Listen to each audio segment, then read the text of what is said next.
Hello student, welcome back to the channel. बच्चों, आज के टॉपिक पे मैं कंटिन्यू करूंगा। मैं डिस्कस करूंगा वही चैप्टर, हम रेक्टिफिकेशन ऑफ एरर्स, जो मैं अटेम्प्ट कर रहा हूं। नया प्रैक्टिकल प्रॉब्लम जो मैं ऑलरेडी आपको 32 तक ऑलरेडी सारे सॉल्यूशंस करा चुका हूं, तो मैं आगे बढ़ूंगा और आज मैं बात करूंगा प्रैक्टिकल प्रॉब्लम नंबर 33 की और ट्रांजिशन नंबर 1 की। तो स्टार्ट करते हैं। स्टार्ट करने से पहले मैं बता दूं, मैं करा रहा हूं class 11th accounts, chapter number 17, rectification of errors. TS Grewal की बुक में फॉलो कर रहा हूं, जिसका एडिशन 2023-24 का है। बच्चों, ये बहुत इंपॉर्टेंट चैप्टर है। इसके सारे सॉल्यूशन जितने भी है, मैं आपको प्रैक्टिकल प्रॉब्लम कंटिन्यू करा रहा हूं और आपको मैं 32 तक सारे क्वेश्चंस करा चुका हूं, जिसकी मैंने प्लेलिस्ट भी बनाई हुई है। आप उसको जाके देख सकते हैं, वहां पर पूरा बिल्कुल एकदम कंप्लीट सॉल्यूशंस मैंने दिया हुआ है। तो आगे बढ़ेंगे, करेंगे प्रैक्टिकल प्रॉब्लम नंबर 33 का ट्रांजिशन नंबर 1। इसको समझेंगे पहले। देखो, बहुत इंपॉर्टेंट होता है बच्चों कि ट्रांजिशन को अगर हमने समझ लिया तो आप ये समझो कि 50% आपने वहीं पे सॉल्यूशन कर दिया उसका। उसने आप मतलब बिल्कुल आप रेडी हो चुके हैं, आपने उसको समझ लिया कि गलती क्या हुई है। रेक्टिफिकेशन ऑफ एरर्स में सबसे पहले पहचानना है कि क्या गलत हुआ है, नेचर ऑफ ट्रांजिशन क्या है उसकी।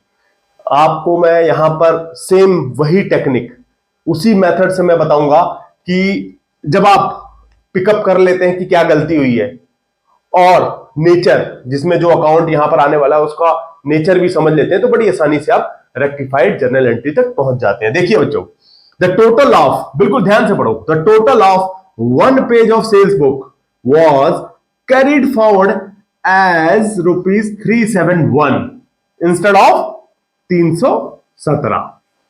क्या मतलब हुआ? अकाउंटेंट ने, क्योंकि क्या होता है जब सेल्स बुक बनाया जाता है, बही खाता जिसको बोलते हैं, तो उसमें अगर हम इतनी टेंशन कर लें तो कई बार क्या होता है कि एक पेज के बाद दूसरा पेज, दूसरे के बाद तीसरा पेज।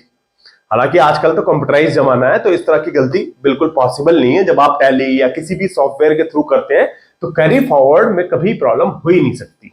लेकिन ठीक है, ये जिस हिसाब से हम ये मान के चलें कि पुराने तरीके से ये बताया जा रहा है, ये क्वेश्चंस जो ये यहाँ पर टेंशन है, जिसमें हम पेज बनाते हैं। एक अकाउंटेंट क्या करता है, एक पेज बनाता है जिसमें सारी सेल के, राम से सेल, राम को सेल, श्याम को सेल, इसको सेल, उसको सेल, कैश सेल पर, मतलब जितनी भी तरह की, जितने भी हमने कस्टमर को बेचा है माल, सबका वो एक सेल्स खाते में उसकी एंट्री करता रहता है। तो क्या होता है कि कई बार बहुत सारे 8-10 पेज या मल्टीपल पेजेस बन गए, तो अमाउंट जितना, मान लो 100 रुपए की सेल हुई, तो अगला जो पेज खुलेगा 100 रुपए से ओपनिंग होगी, फिर उसके बाद 500 हो गया, तो फिर अगला जो पेज होगा तो 500 रुपए से ओपनिंग होगी। तो बेसिकली जो अमाउंट हम टोटल करते रहते हैं ना, तो नए पेज पर हम ठीक से उसको कंटिन्यू करते हैं ताकि हमारा टोटल मैच हो जाए। बट यहां पर क्या हुआ, एक पेज अकाउंटेंट से क्या हुआ, जिसका बैलेंस 317 रुपए आना चाहिए था, उसको अकाउंटेंट गलती से 371 लिख गया। भाई देखो, 317 की जगह 371 कर गया, मतलब 54 रुपए फालतू सेल्स अकाउंट में ऐड कर गया गलती से। देखो, कोई जानबूझ के नहीं करता, कैरी फॉरवर्ड की मिस्टेक है। अब आप ये समझिए कि कोई आपको 371 रुपए अगर आप लिख गए, 317 होना चाहिए था, 54 रुपए आप ऊपर लेके जा रहे हो सेल्स अकाउंट में। किसमें? सेल्स बुक में, मतलब सेल्स अकाउंट में। और सेल्स अकाउंट का क्या नेचर होता है? सेल्स अकाउंट जिसको हम बोलते हैं जनरल एंट्री में सेल्स अकाउंट, उसका नेचर क्या होता है? सेल्स अकाउंट हमेशा नेगेटिव, क्रेडिट बैलेंस होता है। बच्चों, बहुत इंपॉर्टेंट है आपको समझना, purchase account debit balance, sales account credit balance. क्यों? जब आप सेल करते हैं तो customer account debit, Ram account debit to sales, यही तो करते हैं, तो सेल्स हमेशा क्रेडिट होता है। तो क्या इंपैक्ट हुआ कि सेल आपकी क्रेडिट में 54 रुपए से एक्सेस हो गई, इस वजह से 54 रुपए क्रेडिट में फालतू लिख गए। अब आइए रेक्टिफाइड जनरल एंट्री की तरफ। आपको क्रेडिट कम करना है, समझो ना, क्योंकि हमने ये तो पता कर लिया कि कहां गलती हुई, किस नेचर में हुई और कितने रुपए हुई। ठीक है, अब रेक्टिफाइड एंट्री लिखो, जर्नल एंट्री। बच्चों, बहुत अच्छा है अगर आप बेसिक्स को पकड़ के चलेंगे। बेसिक्स मतलब क्या गलती हुई, नेचर ऑफ ट्रांजिशन की, उसकी बैलेंस कहां आता है, किस नेचर का अकाउंट है? सेल्स अकाउंट है अगर, क्रेडिट बैलेंस। परचेज अकाउंट है तो डेबिट।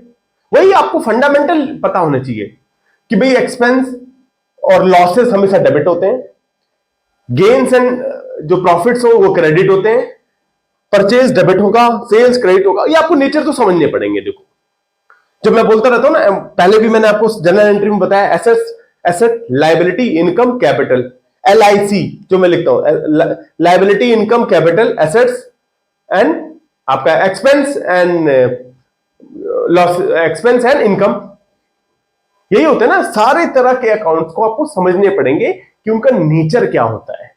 देखिए, सेल्स अकाउंट को समझा, सेल्स में एक्सेस 54 रुपीज पाए गए, पता चल गया 54 रुपए एक्स्ट्रा लिख दिए गलती से पेज पलटने की वजह से, जो मैंने बताया। अब आप क्या करेंगे, 54 रुपए क्रेडिट से कम करेंगे तो आपको क्या करना पड़ेगा, सेल्स अकाउंट को डेबिट करना पड़ेगा। आगे ना हम सीधा जर्नल एंट्री पे 54 रुपए से आपने सेल्स अकाउंट को डेबिट कर दिया, क्योंकि क्रेडिट फालतू था। डेबिट करोगे तो ठीक कर रहे हो ना, रेक्टिफाई कर रहे हो। तो रेक्टिफिकेशन में सेल्स अकाउंट डेबिट। अब ये इंपॉर्टेंट है 2, आपको मैंने पहले बताया कि जहां पर सिंगल साइडेड एरर हो, आपको दूसरा तरफ नहीं पता हो, तो आप नया अकाउंट सस्पेंस अकाउंट क्रिएट कर देंगे। दूसरी तरफ सस्पेंस अकाउंट क्रेडिट 54 रुपीज से। तो बच्चों, ये रहा हमारा रेक्टिफाइड जर्नल एंट्री। तो बच्चों, मैं उम्मीद ये करता हूं कि इस पैटर्न से, इस टेक्निक से आपको ये अच्छे से समझ में आया होगा। तो प्लीज इसे ज्यादा से ज्यादा लाइक करें, शेयर करें, और हां, मेरे चैनल पर अगर आप नए हैं तो इसे सब्सक्राइब भी करें। Thank you, thanks for watching.